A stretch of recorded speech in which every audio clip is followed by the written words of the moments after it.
Hello दोस्तों, नमस्ते, प्रणाम। मैं आपकी संगीता पटेल अपनी यूट्यूब चैनल में आप सभी का स्वागत करती हूँ। संगीता देहाती लोकगीत चैनल में आप सभी का स्वागत है।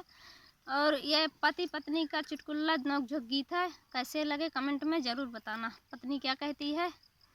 अरे सोने और चांदी की हमारी शरीरिया, सोने और चांदी की हमारी शरीरिया, पीतल कई दिहलाए राजा जी हो, पीतल कई दिहलाए राजा जी हो, पीतल कई दिहलाए राजा जी हो।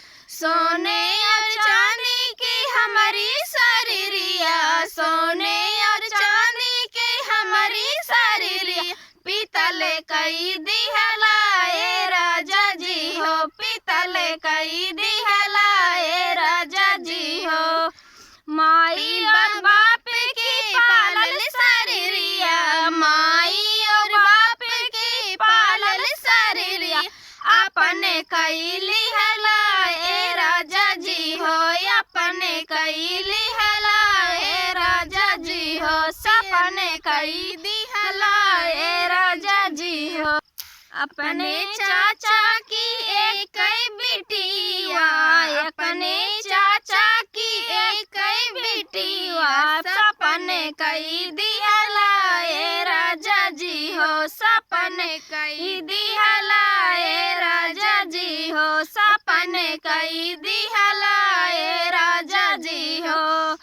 सोने और चांदी के हमारी शरीरिया, सोने और चांदी के हमारी शरीरिया, पीतल कई दिहलाए राजा जी हो, पीतल कई दिहलाए राजा जी हो।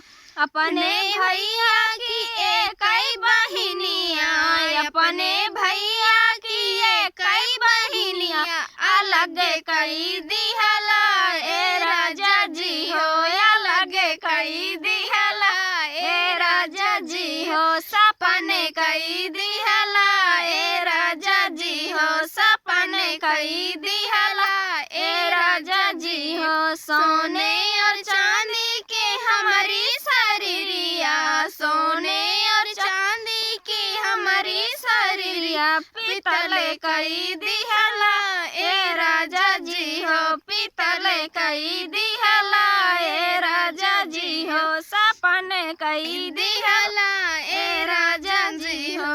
कैसे लगे चुटकुला नाच गीत कमेंट में ज़रूर बताना। तब तक के लिए नमस्कार, बाय बाय। फिर मिलते हैं अगले वीडियो में।